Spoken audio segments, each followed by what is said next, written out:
He trabajado alrededor de 12 o 13 películas de ficción y eh, distintas series de ficción también, que en el total de capítulos son alrededor de 400, creo, aproximadamente, en distintas series, tanto semanales como diarias.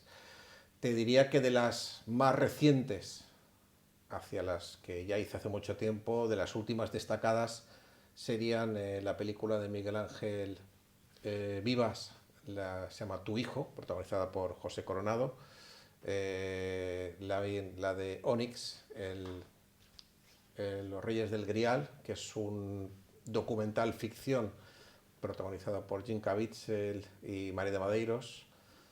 En cuanto a las series, la última que he grabado, que he producido, es para Apunt, en la Comunidad Valenciana, se llama La Forastera. Son 8 capítulos y anteriormente he hecho Señor Retor, he hecho Singles, Moreres, Negocios de Familia. Creo que ya estarían todas y más o menos son las últimas series de ficción realizadas en su mayoría en la Comunidad Valenciana, pero siempre de ficción, tanto diarias como semanales.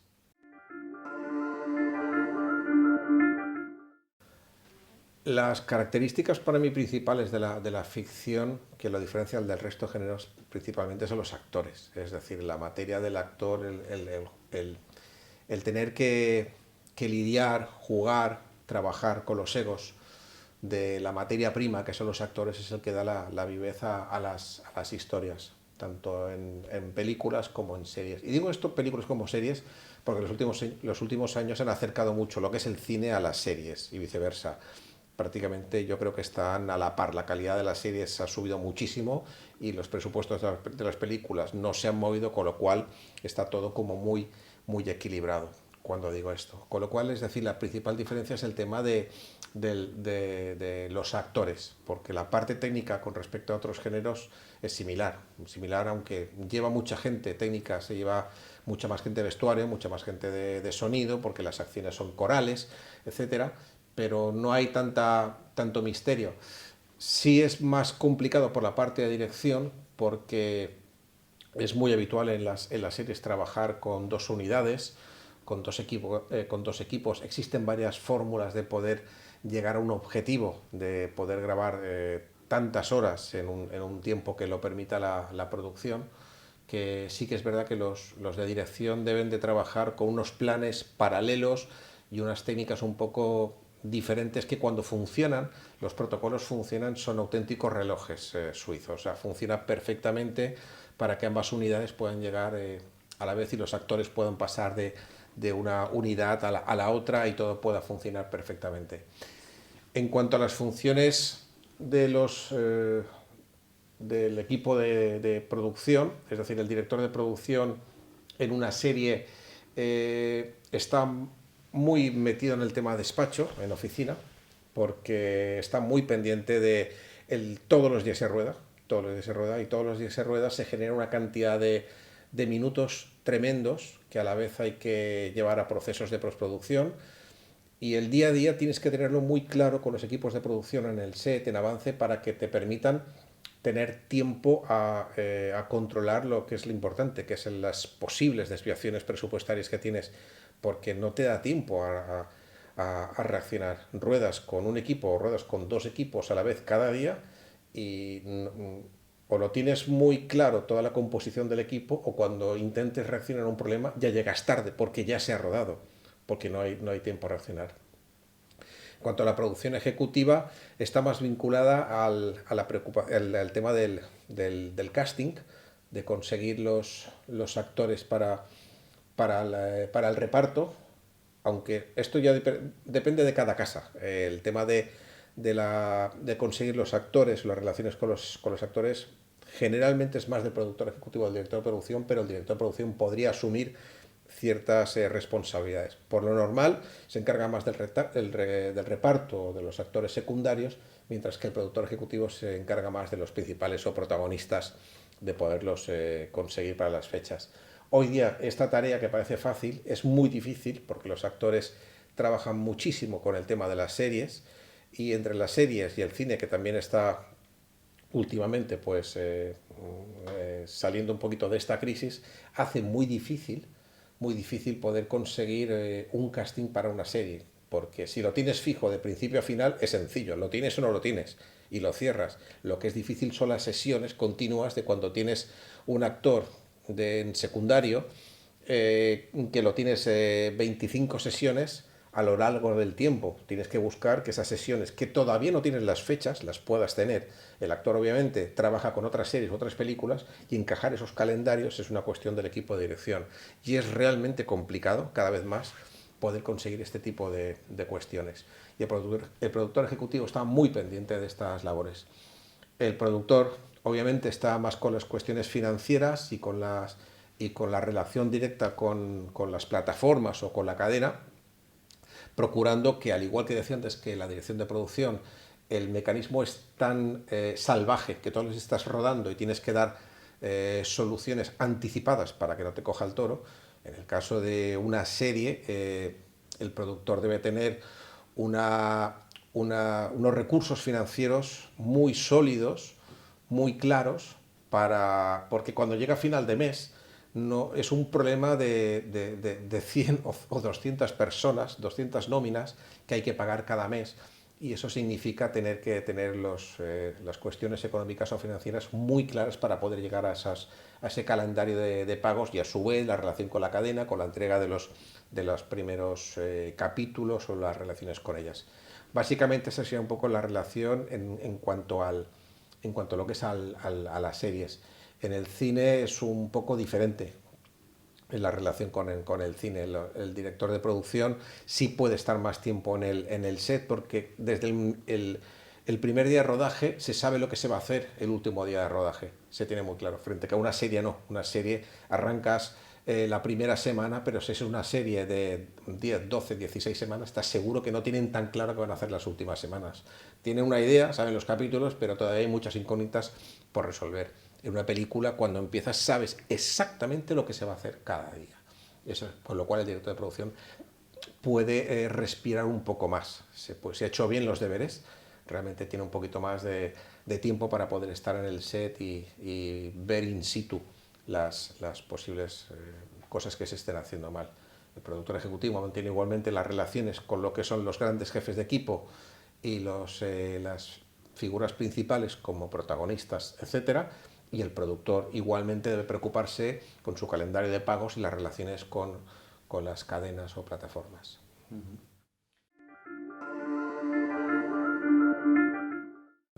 La suma de todos. Yo le llamo el efecto Rubí, el efecto cubo de Rubí. Es decir, cuando yo leo un proyecto, de poco me vale leer un guión espectacular, maravilloso, si cuando leo o me dice el productor el presupuesto que quiere disponer para él es muy bajo, o viceversa. Entonces, para mí, lo perfecto tiene que ser el cubo de Rubik, donde realmente todo es coherente, todo tiene sentido, tanto la historia como lo que se cuenta con ella, como el presupuesto y cómo se quiere realizar. Es donde yo creo que está la magia del entendimiento. Bajo mi punto de vista, así deberían de ser todos los proyectos. Así deberían de ser, desde un inicio, haber una mayor comunicación desde un primer borrador del guionista, que entiendo que tiene que trabajar con la absoluta libertad para lo que está creando, pero no darlo por cerrado, esto es lo que quiero y punto, porque la realidad viene después, cuando el productor, que no es una ONG, debe desarrollar todos los trabajos para intentar conseguir el presupuesto para hacer esa producción, pero que lo intente no significa que lo pueda conseguir. Y el tiempo pasa, y hay un momento en el que se te puede pasar el arroz. O sea, pues si quieres esperar tanto tiempo a conseguir lo que tú quieres, exactamente sin mover una coma de tu proyecto, puede pasar demasiado tiempo y ese proyecto ya termina por agotar demasiados recursos tuyos y cansarte. Seguramente te habrás equivocado. Creo que es mejor no dar por finalizada esa sesión, hablarlo con producción, es decir, esta es mi propuesta de guión, me gustaría llegar a esto, pero vamos a ver qué somos capaces de conseguir. Y si no somos capaces de conseguirlo, nos sentamos otra vez y vemos qué piezas podemos mover de ese puzzle, de ese cubo de Rubik, para que realmente podamos, sin prejuicio de la obra, es decir, llegarla a buen término. Creo que es más positivo esa obra final, conseguir un 8 un notable, estar contento con esa obra, pero sacarla adelante, que esperar un sobresaliente, un excelente y nunca llegar a conseguirlo. A mí me gustan los guionistas que tienen los pies en la tierra, que escriben sentados con los pies pisando el suelo. Eh, Escribir, no voy a decir que es fácil, porque no lo es, en absoluto. Pero para mí, cuando me fijo mucho en el guión que realmente es capaz, cuando estoy leyendo la primera lectura, la hago abierta, absolutamente salvaje, desnudo, para entenderla al 100%, pero ya la segunda lectura es cuando ya me pongo ya el traje de producción. Bueno, ahora vamos a entenderlo desde otro punto de vista. Me doy cuenta realmente que me está dando muchas pistas en que cuando ha pensado, podía haberlo escrito de otra forma, pero lo ha escrito de una manera que eso lo podemos conseguir. Entonces, me gustan mucho los guionistas que tienen los pies en el suelo y que realmente te hacen un poco más fácil el trabajo y no han dejado la obra imposible en tus manos y apáñatelas. Me fijo mucho en el guión, evidentemente es Además, siempre digo una cosa, el primer director soy yo, porque cuando yo leo un guión, en mi absoluta soledad y en mi silencio y hacia mis adentros, yo lo estoy viendo. Yo creo que era Hitchcock el que decía, decir, bueno, yo la película ya la he visto en mi pensamiento, la voy a hacer para el resto del mundo, pero yo ya la he visto. A mí me pasa igual, yo cuando leo el guión yo estoy viendo la película, me estoy imaginando las calles, cómo las iluminadas, qué grúas utilizaría, si va un efecto lluvia aquí, cuánto de gente de figuración, y así lo plasmo en el presupuesto. Luego, en ocasiones, cuando soy capaz de convencer o de sincronizar con el director de que su película que quiere hacer podría funcionar, podría salir con los recursos que yo he previsto en ese presupuesto, es cuando realmente las cosas, yo creo que me siento como, en el fondo, un poquito director. Digo, bueno, pues hemos sincronizado nuestras ideas un poco a la realidad en ese sentido.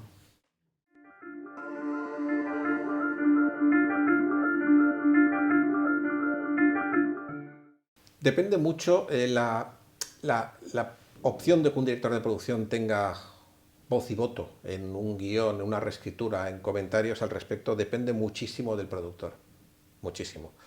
He tenido casos de todo tipo. Productores de que apenas ves y te llega el guión y esto es lo que hay y lo que diga el director va a misa. Y he tenido productores que me han sentado a una mesa y me han dicho, ¿tú qué opinas? ¿Cómo lo ves? ¿Nos conviene tocar algo? ¿Crees que llamamos al guionista y sobre las notas que hiciste tú intentamos saber si podemos darle una vuelta? Evidentemente, adoro a estos últimos que he hablado, a los que son capaces de sentarnos, porque bajo mi punto de vista eh, es lo que creo que hay que hacer. Es decir, insisto, como decía antes, una obra de un guionista no se le puede dar el punto y final cuando lo escribe y esto es lo que quiero. Creo que la realidad del día a día, no digo casos esporádicos, esas obras para que se lleguen a buen término y en el tiempo razonable, para que no produzca un desgaste tal que decidas abandonar esta profesión, hay que sentarse junto con los creadores, y yo no soy creador, yo soy ejecutor de la obra, con lo cual, donde realmente yo veo que hay un problema, si hemos hablado de que hay un estadio de fútbol porque hay un partido que los protagonistas entran porque han encontrado a un vecino que era importante decirle algo, pues valoraremos realmente si merece la pena esa acción complicadísima de derechos por el tema del fútbol o la cantidad de gente o si lo hacemos en cuestión de efectos digitales. En cualquier caso, una secuencia muy cara que a lo mejor necesitamos ese dinero o considero que ese dinero lo podíamos emplear más en un momento que hacía falta mucha más figuración y me he visto obligado a tener que recortar la figuración por no tener presupuesto, y a lo mejor le puedo decir, realmente es importante esta secuencia del fútbol, esta conversación, no la podemos tener antes de la fachada, antes de entrar al estadio, que no hay problema, me supone mucho menos poder hacerlo antes de entrar al estadio que unos metros más allá, que esté dentro del estadio, estemos viendo un equipo de fútbol con unos derechos de imagen que me supone muchísimo. Creo que la conversación y el fondo es lo mismo, creo que no cambia la historia y esos recursos los reutilizamos, no me los quedo yo, los reutilizamos en otra parte que se quedaba coja y creo que los podíamos aportar. Depende mucho del productor, como te decía. El productor que es capaz de escucharte y aportar. Últimamente se da mucho la figura del showrunner, que es un poco aquel productor ejecutivo, medio guionista, que es muy... o un productor ejecutivo muy creativo en la escritura o en los contenidos, o al contrario, un escritor muy avanzado y también en pensamientos de producción. Para mí es un poco esta es la figura del showrunner. Yo muchas veces me veo así, es decir, simplemente me limito a los números. Me gusta sentarme, en mi caso, en una mesa y hablar con el productor y hablar con el guionista, y las notas o indicaciones que veo, es decir, sacarlas en la mesa y por lo menos hablarlas o decidirlas entre todos. O sea, no quiero cerrarlo, no me gusta, como decía antes, cerrar los guiones con un punto y final, ya está, esto no se mueve. A mí no me importa trabajar con guiones con versión 25, no pasa nada. Rara vez entro en cuestionar al guionista o director, aunque la mayor parte, la tendencia de los últimos años es que el guionista sea el mismo director o el director sea también co-guionista de la historia. Entrar en plantearle, ¿te has planteado este diálogo, cambiarlo? Se queda un poco débil, yo creo que esto no llega. Si alguna vez entrado es porque realmente entienda que hay un error, que se ha cometido un error importante en algún dato. Pero no suelo entrar, o sea, en mi forma de ser o en mi forma de entender, doy mucha libertad al director o creador de la obra para que la cuente como considere. Si detecto un error sí lo diría. Por ejemplo, en la película Misión Imposible, la 3 o la 4, cuando Tom Cruise está en Sevilla y se ve la procesión de la Semana Santa y la incendian como si fuese una falla, mucha gente decía, no, es un error. Es decir, te aseguro que había mucha gente de ahí, había muchísima gente española que dijo, esto así no funciona. Es decir, la figura que se lleva los costaleros no se quema como una falla, esto es diferente. Es decir, tú puedes detectar ese error y advertir al director o productor, decir, aquí hay algo que es incoherente, esto no funciona así, yo os lo digo. Es decir, al final, en esta película, queman a la Virgen como si fuera una falla. O sea, no hicieron caso del error y lo quemaron. Es decir, la decisión al final, el corte final, el punto final, la decisión final, para mí la tiene el productor barra director. Pero para mí es el productor quien contrata al director. Creo que es ese productor el que debe tomar esa decisión. Insisto, es decir, no, una vez advertido si detecto un error, sí que lo aporto, lo anoto. Pero si yo lo escribiría de forma diferente y lo digo, no, me reservo mi opinión y dejo que sea el creador. Creo que cuanta menos gente opine, mejor. Por razones de producción varían bastante el concepto de los proyectos en nuestro país desde que se conciben hasta que se llegan a su ejecución. Y cambian bastante porque el completar la financiación, desde que nace el guión, el germen, hasta que la película está terminada, perfectamente han pasado como poco 2 años y tranquilamente 3 años, de 2 a 3 años. Entonces en ese proceso, y la parte final es la más fácil, es realmente donde se completa la financiación de aquello que dijiste que ibas a hacer. Porque nacemos con un proyecto, es decir, esta es mi obra, la que queremos hacer, que yo creo que vale, considero que vale 2 millones y creo que la voy a comercializar de esta manera, de esta otra, y luego la voy a poner en este festival, lo voy a intentar. Todos son declaraciones de intenciones, porque solamente tienes 100 folios escritos, no tienes otra cosa. Con lo cual el resto es decir, yo creo que podré, o quiero hacer esto, o quiero hacer lo otro. A, a medida que va pasando el tiempo y realmente te van tumbando las ayudas que tenías previstas obtener, o te van cambiando las cuantías que tenías previstas obtener, entonces el proyecto al final no es de 2, es de 1 o 1,5 o 1,3, y es cuando decides, vale, vamos a hacerlo, pero habrá que readaptarlo, porque si aquello valía 2, lo de 2 no se puede hacer con 1. Entonces, algo tiene que cambiar. O sea, la gente no puede quedarse sin comer. Has de nuevo reestructurar la historia, sentarte con un guionista y productor, que es lo que yo creo que hay que hacer con esta cuestión, no solamente una decisión de tijera, sino coherencia. Creo que tenemos un oficio en el que se pueden hacer muchas cosas, muchísimas, desde distintos puntos, no solamente uno, manteniendo qué es lo que se quiere contar, que es lo que yo siempre digo al director, ¿tú qué es lo que quieres contar aquí? No, yo en el fútbol, otra vez el ejemplo del estadio, yo quería contar una conversación entre el padre y el hijo. Mi pregunta es, ¿Cambia el fundamento de esa conversación o la fuerza si la hacemos en la acera, que ves el estadio, o dentro del estadio, sentado en las gradas viendo el partido de fútbol? Creo que el fondo de la conversación se podría mantener igual, el espectador lo entendería igual, pero cambia cómo lo has enfocado. Entonces, no es, tenemos un sector, un negocio muy rico en este tipo de opciones y riquezas, y solo hay que ir a los recursos. ¿Cuántas veces me he encontrado con situaciones, hay que contar, veo batalla, que tal, el ejército, los 1000 romanos que atacan a otro, bueno, romanos, no romanos, atacan unos a otros, al final no puedes recrear semejantes batallas. Bueno, en muchas películas lo hemos visto, que abres una página del periódico y te aparece la batalla de ayer no sé cuántos causó 18 víctimas. Estás contando el hecho y te estás evitando el hacer la batalla y producirla que no tiene recursos y hubieses muerto. Es decir, creo que se puede llegar a esa producción que tú quieres llevar a los 2 millones, reconvertirla en 1, 1,3, 1,5, lo que sea, pero hay que contarla de forma diferente. Hay que hacer un esfuerzo, productor, guionista, y el equipo el director de producción, en mi caso, yo me veo ahí para poderlo contar de forma diferente. Lo que es un error es, no, quiero lo mismo, pero tengo la mitad. Eso para mí es un error. Es decir, contarás lo mismo, pero vamos a contarlo de diferente forma.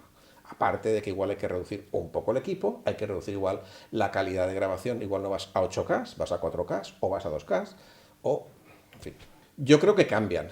El cuánto no sería capaz, me voy a aventurar diciéndote, igual cambian en un 30-40% de cómo nacen a cómo terminan. Siempre a la baja, evidentemente. Al alza, al alza no conozco ningún caso. Normalmente a medida que se van haciendo los primeros cortes y con el tema de las agrupaciones de interés económico se han creado, que pueden entrar hacia finales del proyecto, a veces entra una cantidad de dinero no esperado o que no estaba seguro, entrar en los procesos finales. Pero claro, cuando ya tienes la obra producida, lo que sí que haces ahí es, bueno, tener una postproducción mucho más potente, un etiquetaje mucho más cuidado y una campaña de promoción o publicidad mucho más potente, porque te ha entrado un dinero al final de tu proyecto por una IE que te permite hacer esta historia.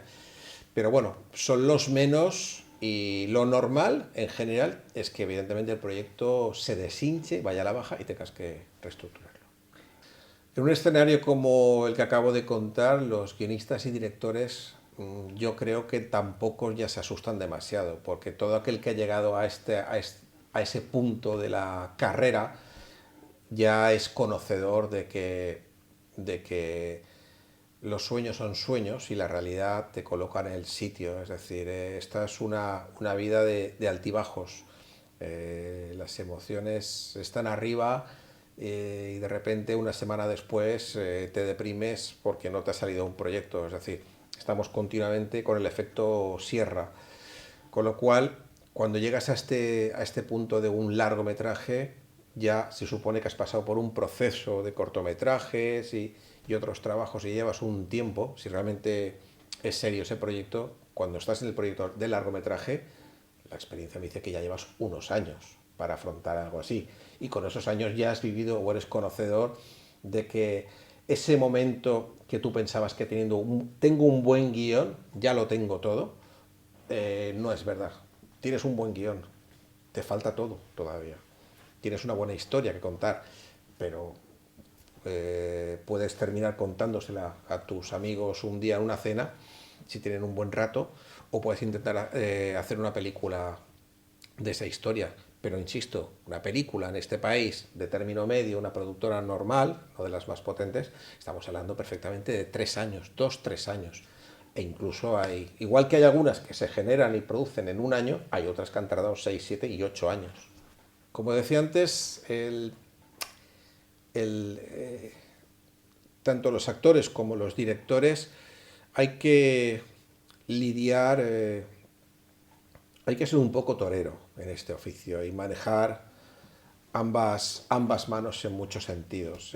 Al igual que en ocasiones eres más contundente con tus aportaciones desde el punto de vista de un director de producción, con tus notas, eh, no por poner esas notas o esas anotaciones no dejas de estar en este barco que está remando el que está remando. Y eso siempre tiene que ser así, es decir, siempre hay que estar al lado del director y al lado, por supuesto, del productor para llevar a ese barco hasta el final, hasta el puerto. Si empezamos todo el mundo a dar bandazos y uno opina por aquí y otro opina por allá, el barco no va a ir donde nadie quiere, no es bueno. Pero eso tampoco te da la tranquilidad ni la seguridad de que las personas a veces, cuando empiezan un trabajo, y más en estas características, un director de producción, que pasa mucho tiempo al principio juntos, la química es la química. A veces no hay esa conexión 100% entre uno u otro y ves las cosas de forma diferente a la otra persona. De ahí que seamos un oficio tan costumbrista con siempre llevar a la gente que hemos trabajado anteriormente, porque ya es como que has vencido ese engranaje, pues me conformo con esto, que sé que me entiendo, más que este otro. Sí, me han dicho que es muy bueno, pero no sé yo.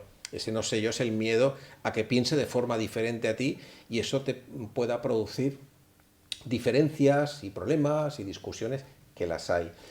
Sí, he vivido situaciones con directores o directoras de forma muy contundentes con su proyecto y su forma de entenderlo, porque mi obligación es advertir de cuando detecto errores que puedan producirse o que vayan a venir, sobre todo los futuros. Si hacemos esto, nos puede pasar aquello. Cuidado que tenemos un presupuesto, porque mi obligación es controlar el presupuesto y el presupuesto se mide con tiempo y el tiempo es dinero. Con estas medidas vas advirtiendo porque los directores o directoras suelen rodar sin reloj. Y cuando digo sin reloj, no es una metáfora, es una forma también de entender de que les da igual en la mayor parte de ellos, es decir, no miden las cosas, es decir, ellos les pasan las 8, 10 u 11 horas de rodaje normalmente mucho más rápidas que a cualquier otra persona del equipo. Es curioso, pero ocurre así. Ya hemos pasado, para eso está la figura del ayuntamiento de dirección, que es el señor del tiempo para el director, es decir, tienes un tiempo para esta secuencia, luego pasamos a la siguiente, no te enrosques porque llegamos tarde.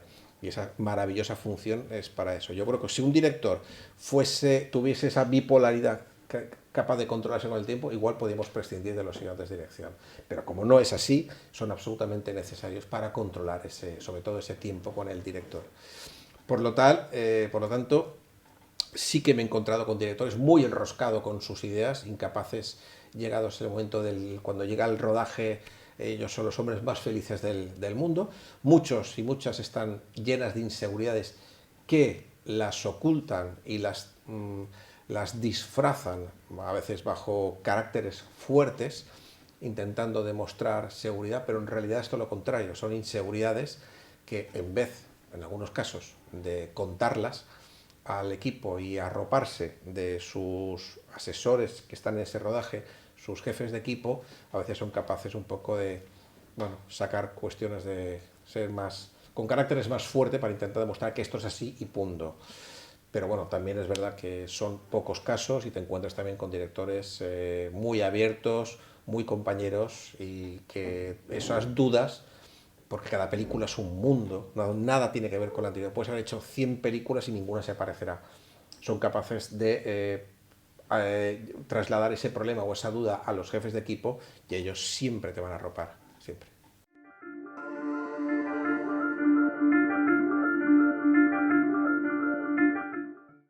La función del productor durante el tiempo de preproducción en una obra de ficción se eleva principalmente a la financiación. O sea, yo al productor lo que más, no lo único, pero lo que más, insisto, siempre le pido es decir, que el dinero esté cuando tenga que estar. Yo ya te diré cuánto dinero y qué día, pero ese día tiene que estar. Esa es la principal función, para mí, del productor. Evidentemente no solamente es esa, porque antes normalmente ese guión cuando llega o lo encarga el productor o directamente el guionista es el que le ha entregado el guión al productor y es el productor el que lee diversos guiones y elige uno, este me gusta, con lo cual debe tener buen gusto o espero que tenga buen gusto y buena elección porque hemos elegido ese. Esto es como Eurovisión. Si te equivocas al principio ya lo has cagado. Pues bueno, esto es igual. Si elige un buen guión, tendremos una buena historia y esperemos que sea el mejor de todos los que esta persona leyó. Eso en primer lugar. Luego viene el tema de la financiación. A partir de ahí, esto es un mundo. Cómo poder financiar este proyecto, qué procesos lo presentamos aquí, obtenemos esta ayuda, la financiación, esta plataforma, etcétera. Y luego lo que insisto, una vez llegado el tiempo de la preproducción, preparar todo el calendario de pagos para que cuando el director de producción le pase el cash flow, el calendario de pagos, ese dinero esté. Que no es fácil, no es fácil porque es una cuestión muy de pagos, de bancos, con financieras, recursos, contables. Parece fácil, pero siempre hay problemas con estos casos. En algunos casos el dinero no siempre llega y al final eso te crea dificultades. El productor ejecutivo durante la preproducción, bajo mi punto de vista, puede estar inmerso en varios proyectos. Esto para empezar. Un productor ejecutivo, al igual que un productor, no únicamente puede o debe vivir de una sola producción.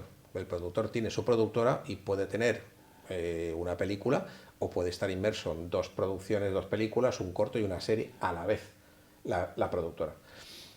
Ese productor, a su vez, tiene al menos un productor ejecutivo que es el que aterriza todos estos elementos a la realidad y el que está cuidando de ese presupuesto y sobre todo de conseguir esos protagonistas para cada historia en cada producción que esté desarrollando esa productora.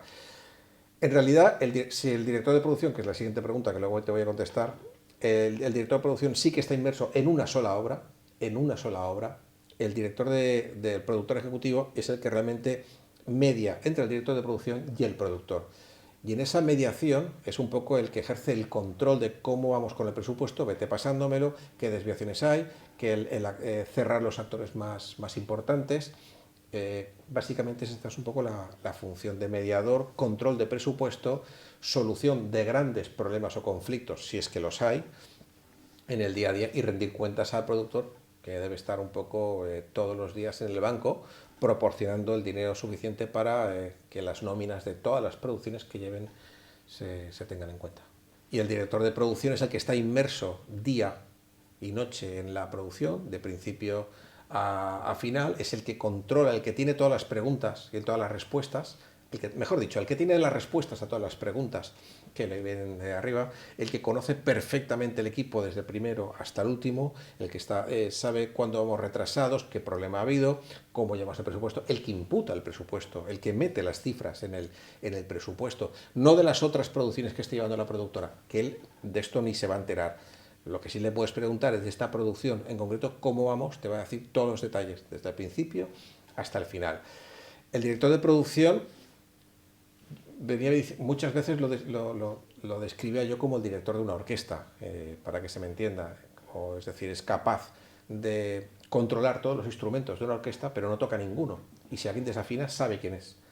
Para mí esa es un poco la función del director de producción. Es decir, es la persona que está al cuidado de ese rodaje.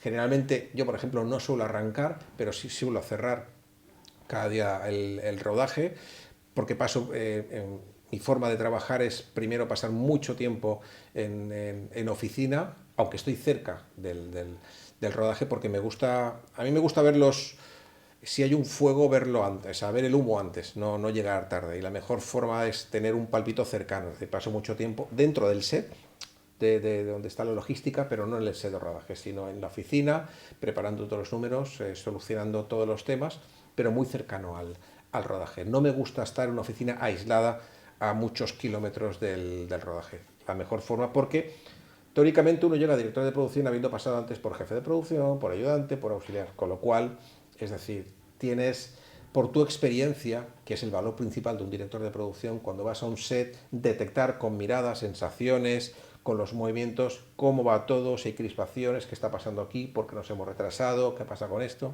es la mejor forma.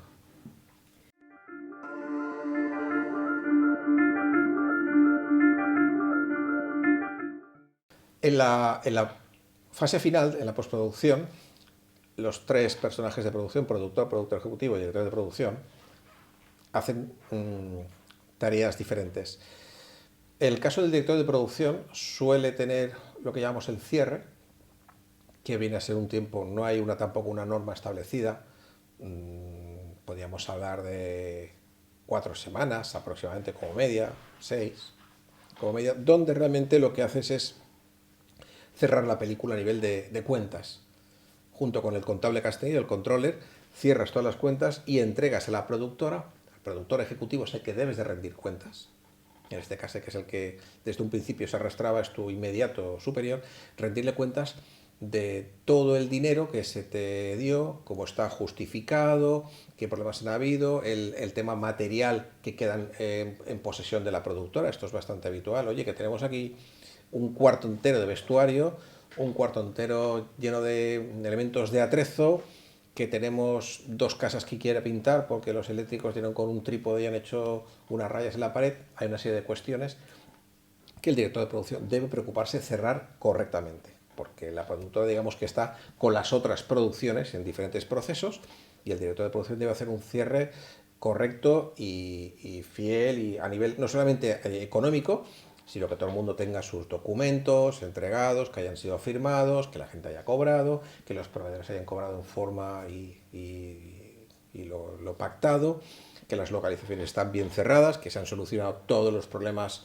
que pudieran haber del tema de desperfectos, cerrar con el tema del seguro, que hay un tiempo donde realmente cierra si ha habido algún tipo de incidencias y hay que regularizar ese seguro. Es decir, esta entrega de una forma del control matemático de las cuentas de la producción en general, de todo el documento físico que supone, son miles de facturas. Una película puede suponer perfectamente una media de mínimo 3.000 facturas aproximadamente se generan en una película normalita. 3.000 facturas, porque no tickets, porque ahí entramos ya con otras cuestiones, tiene que ser todo perfecto. Y si no está perfecto, hay que buscar la perfección. Si esta factura no está bien hecha, hay que buscar al proveedor, que te la tiene que volver a hacer, porque si no, le estás creando un problema a la productora si te marchas sin eso resuelto. Debes de resolverlo y que esté todo perfectamente. Y luego resolver el tema de materiales, ¿qué hacemos con esto? ¿Lo quieres? ¿No? ¿Lo quemo? ¿Lo damos? ¿Te lo guardas? Y dar ese cierre.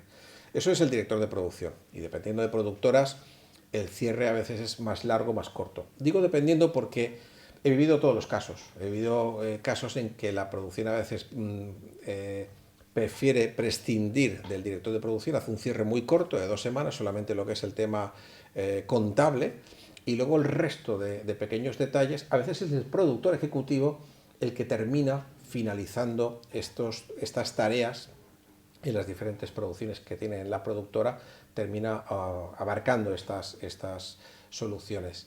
Y realmente el productor lo que hace es, sobre todo, ya preparar el tema de materiales para las teles. Pero, dicho esto, él olvidaba que el director de producción normalmente no suele estar en todo el proceso de postproducción. Cuando digo el proceso me refiero al tema de la edición, del montaje, las músicas, la sonorización, la banda sonora, los efectos digitales, etalonajes, etcétera, etcétera. Todo esto suele ser el productor ejecutivo el que supervisa estas funciones, a no ser que la productora sea muy grande y asignen un director de postproducción, que es una persona de producción que solamente se ocupa del tema de postproducción, que es un lío terrible con todos los deliveries y sincronizaciones, los materiales que hay que entregar a las plataformas son tremendos, cada una es un material diferente. Luego para las distribuidoras, promociones, hay que hacer mucho trasiego de materiales y o lo hace el productor ejecutivo, que es una forma también de justificar cuando no hay rodaje que hace el productor ejecutivo y suele hacer estas tareas, o se contrata a un director para la postproducción que haga todos estos temas, o a veces al director de producción se le pide, te puedes quedar más tiempo que no doy abasto y encárgate tú de todos los procesos de postproducción y te quedas a hacer todo eso. Ya has hecho el tema económico y haces todos los procesos técnicos que quedan, que cada vez son más complejos. Hemos salido del químico, pero entrando en el digital es complejo los materiales.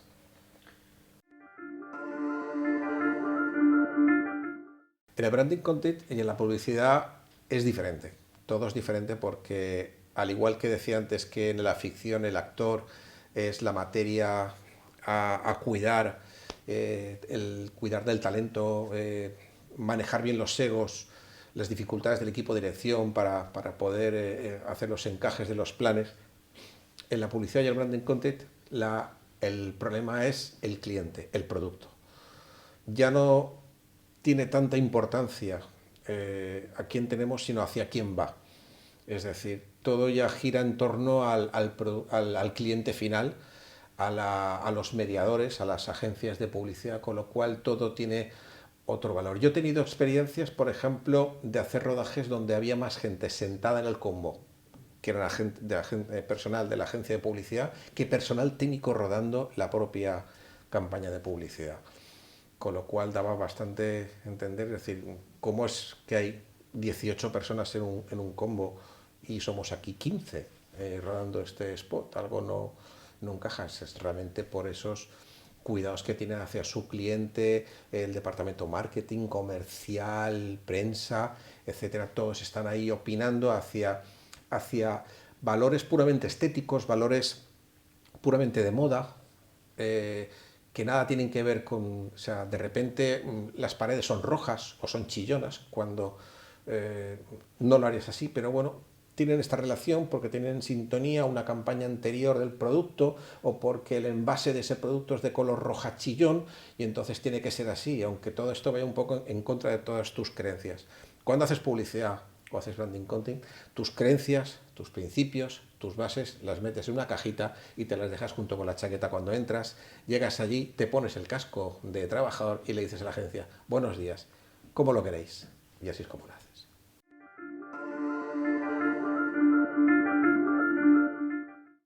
Sobre cómo presentar un proyecto, dependiendo del tipo de proyecto, varía, ¿no? Yo creo que hoy día es mucho más fácil, en cierto modo, que hace muchos años, porque existen muchas más plataformas y muchos más lugares ventanillas donde poder presentar esos proyectos, tanto cortos como documentales como largometrajes. Bien es cierto que difícilmente se completa un proyecto si no va con una parte de ayuda pública, más una parte de alguna televisión y alguna parte incluso privada o alguna AIE. No existe un solo modelo hoy día, es decir, el mundo está muy loco ahora mismo. Loco en el sentido de que tenemos producciones colgadas en las carteleras de los cines que podemos encontrar que se han hecho en su totalidad con una agrupación de interés económico, con una AIE, absolutamente, y tenemos otras que vienen o provienen de las televisiones privadas que han generado a su vez productoras paralelas a las televisiones privadas y las cuales pues ayudan a producir películas. Cuando esas películas que vienen de las televisiones privadas salen, son las que vemos en todos los sitios, en todas las vallas y nos las acabamos todo el mundo por conocer, porque tienen una campaña publicitaria tremenda, brutal, enorme. Si tu película ha sido elegida por la televisión pública, normalmente la campaña es muy pequeña, porque la televisión pública puede darte la ayuda, comprarte los derechos de antena, pero no aporta las campañas que destinan los demás a vallas, metros, autobuses, que te las encuentras en todos los sitios. La producción o la calidad es la misma, pero dependiendo en qué lugar vaya a crecer con su gran pata financiera, que es la televisión, crece de una forma o crece de otra, o acaba recaudando una cantidad o acaba recaudando otra. En los últimos años han aparecido las plataformas tipo Netflix, HBO, Amazon, etcétera, y las que van a venir, que son más de las que conocemos.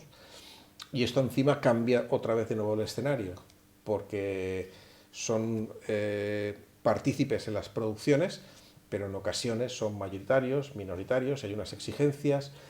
Entonces, no hay un modelo, lo que quiere decir que no hay un modelo exacto de decir, no, para hacer una película el modelo es este. No, no existe. Creo que al final lo que hay que hacer es, el productor debe pensar con la película o el proyecto que tiene en su mano, corto largometraje, documental, cuál, bajo su experiencia de todas las opciones o patas para poder, debe elegir si es mi opinión, si es un tema social, lo llevaría hacia Televisión Española, si es un tema, una comedia blanca, la llevaría hacia Antena 3 o Telecinco, y si es un thriller, etcétera, más internacional, pues quizá lo llevaría a las plataformas de Netflix, etcétera. Pero bueno, esto es muy fácil decir, pero luego es muy difícil de hacer y de conseguir, porque son muchos lo que piensan también. Con lo cual creo que No hay un modelo exacto, pero lo que sí que hay es una gran información en las redes sociales. Internet nos ha dado una gran enciclopedia de cómo poder aprender estas cosas. Y yo creo que lo mejor que hay es estar muy pendiente de las noticias, estar en los blogs, en los lugares donde se habla mucho de esto, aprender de la gente que sabe mucho de esto y luego tomar la decisión más apropiada. Con respecto a cómo cerrar un proyecto con la financiación para sacarlo adelante, en primera instancia diría que el 100%. El 100% sería lo que la cabeza me diría que es lo que hay que hacerlo. Porque es razonable, es decir, no podemos pretender comprar algo si no tenemos la totalidad del dinero, ya no solamente en el cine, sino construir una casa o cualquier otro elemento. Hay un gran riesgo si queremos ser promotores de un bloque de viviendas y no lo tenemos todo. No, la parte final esperemos que llegue por una otra. Tiene un cierto peligro. Hay mucha gente que le sale bien, pero hay mucha gente que se ha quedado en el camino. Y eso al final tiene consecuencias. Tiene consecuencias porque por lo general los que se quedan tirados son los técnicos o los actores. Porque el productor al fin y al cabo tiene la autoría y esa película o esa producción termina saliendo más tarde, pero termina saliendo.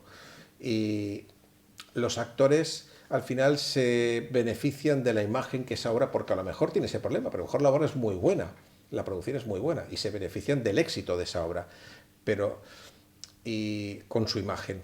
Pero los que no se benefician de ninguna forma son los técnicos que nunca salen en la pantalla, la imagen, y que han dejado de percibir su salario, que han tenido algunos problemas económicos y ni siquiera se repercuten de esa, al menos, imagen que sí que tiene por lo menos el actor, ya que el espectador no sabe si ese hombre ha cobrado o no ha cobrado. Sabe que ha visto la producción, pero no sabe la parte de detrás. Con lo cual, bajo mi punto de vista, lo suyo sería el 100%. Pero en caso de no ser así, que bueno, para ser productor o tener una productora hay una gran dosis de valentía. No lo he dicho antes y lo añado ahora. Y ese productor tiene que tener una cierta dosis de valentía. El riesgo cero, y lo digo ahora, no existe. Y menos en este oficio. No existe el riesgo cero. Siempre estás expuesto a que algo salga. Incluso teniendo el 100% de la financiación, siempre estás expuesto a que algo suceda. Por lo cual hay un gran riesgo por parte del productor. Pero si el productor quiere un poco ir más allá, lo más sensato es por lo menos tener mínimo un 80-85%, no diría por menos del 80%, que por lo menos te garantiza el poder rodar la producción, prepararla y rodarla con las garantías que tú quieres. Y si ese 20% has llegado a finalizar la obra y no lo has llegado a conseguir porque todavía no tienes respuesta, la parte de la postproducción, el talonaje, todo lo que son las guindas, no tienes dinero para conseguir una banda sonora maravillosa o los derechos de las canciones que a ti te gustaría, pues tendrás que esperar o poner otras. O la promoción no será tan grande como a ti te gustaría. La harás más redes sociales o pegando carteles tú por la noche. Siempre te queda ese 15-20% restante que es la parte final, pero no estarás perjudicando al resto del sector. La financiación actualmente, los agentes principales, la tendencia va directamente hacia las plataformas de Netflix, HBO, Amazon, etcétera. Yo creo que la tendencia va inexcusablemente hacia ahí. La participación pública, las ayudas en las producciones, que son las primeras patas para que el proyecto arranque, están, pero yo creo que la política las hace torpes, lentas e inseguras cada vez más. La política hace que no estemos seguros de qué vaya a ocurrir, porque siempre hay unas elecciones, o porque acaban de pasar o porque van a venir. Y eso hace que se tambaleen un poco la estabilidad que se necesita para este sector. Con lo cual, cuando tienes la suerte de trabajar para una plataforma 100%, es cuando te ha tocado la lotería, porque te dicen, ¿esto qué vale? Esto vale 3 millones. Muy bien, pues ya está. Ya te firmo los 3 millones, vamos a empezar. No hay más. No hay ni ayudas ni antes ni después. Hay un solo pagador en esta cuestión. ¿Cuál es la diferencia? En que en una producción del método de las ayudas, etcétera, el productor mantiene una autoría de la obra, una titularidad que le permite que durante los 50 siguientes años pueda seguir percibiendo derechos de esa obra cuando se reproduzca en televisión, derechos de antena, etcétera, etcétera. Cuántas veces hemos visto las películas que han pasado continuamente, pasados muchos años por televisión. Cuando realmente tienes este caso que digo del 100%, realmente te conviertes de alguna forma, el productor se convierte en un service, porque realmente lo que hace es ejecutar una obra para una plataforma y la plataforma es la que paga 100% y por lo tanto tiene los derechos, la libertad y bueno, la recompensa de pasarla durante los años que él quiera o cuando quiera, excepto lo que son los derechos de autor, que son irrenunciables y es otro tema. Pero el productor no tiene ya esa obra como suya y puede hacer lo que quiera, no es tuya. Te la han pagado, decís que valía 3, te la han pagado, tú la haces y punto. Y ahora es el otro el que la mueve. Entonces pierdes un poco como esa libertad que te permite tener tu obra. Y esto es algo que es curioso porque muchos productores es lo que más les gustaría, pero luego cuando la pierden y hacen alguna producción entregada al 100%, en el fondo les duele no tener ese control o esa capacidad que antes sí tenían y aquí ya no tienen. No, actualmente no es muy frecuente todavía porque en España estamos empezando a ver con cuentagotas las producciones originales de las plataformas, que es cuando eso sucede, porque si no sucede así, realmente tú tienes unos derechos de antenas que ya no tiene nada que ver con lo que estoy diciendo al 100%. Te pagan un dinero por emitirlo en un tiempo y forma que se acuerda. Solamente cuando es 100% de la plataforma que adquiere los derechos 100%, es decir, es que esto es original para esta plataforma y esto es mío. Tú lo vas a hacer para mí, porque ellos, estas plataformas no se dedican a ir a rodar, contratan a productoras, en este caso, para que lo hagan para ellos y lo emiten en sus 190 países del mundo. No es muy habitual, puede que hayan un par de casos o 3 quizá al año en toda España, pero creo que es las tendencias, porque es que las tendencias de las plataformas es lo que va a venir. Seguiremos teniendo el tema de las ayudas, etcétera, pero siempre estaremos con las inseguridades. Bueno, en resumen diría que vivimos unos tiempos muy intrépidos, vivimos un tiempo, estamos desde hace algunos años en la época, en la era digital. Yo viví hace muchos años cuando esto era muy diferente, cuando eh, creo que estuvimos como 15 años en la etapa del Betacam, la etapa de hielo, que estuvimos muchos años y la tecnología no evolucionaba. Básicamente estuvimos muchos años con este sistema de Betacam, o lo hacías con Betacam o realmente la gente hacía cine con químico, con grandes equipos y había muchas diferencias. Los que hacían cine con químico y eran, oh, este hace cine, este está con la cámara Betacam, hace televisión o ficción, porque la ficción en aquel entonces o era con Betacam o era con cámaras de estudio que eran grandísimas, era una gran diferencia. Eh, Todo ha cambiado, absolutamente. Hoy día la crisis hizo que el cine bajara y las series subiesen y están equiparadas. Yo lo equiparo, es decir, para mí un señor que hace una serie de ficción bien hecha es perfectamente válido para una película y creo que viceversa. Y así además se hace, de hecho escucho muchas veces la expresión que me hace gracia, hacer una serie, decir, no, pero vamos a hacerlo tipo cine. Tipo cine, o sea, no sé cómo es esto. Entonces los tiempos han evolucionado muchísimo. Creo que Internet y todo lo que supone Internet nos ha dado una cantidad de información valiosísima para aprender y estar pendiente de muchas cosas. Y digo esto porque hubo un tiempo en que los que llevamos unos cuantos añitos con esto era muy difícil empezar a aprender o evolucionar con lo que teníamos. Y hoy día les digo a todos que realmente tienen muchísimos más medios y muchísimas más oportunidades y opciones de hacer, producir, postproducir, vender, promocionar y hacer lo que realmente quieran.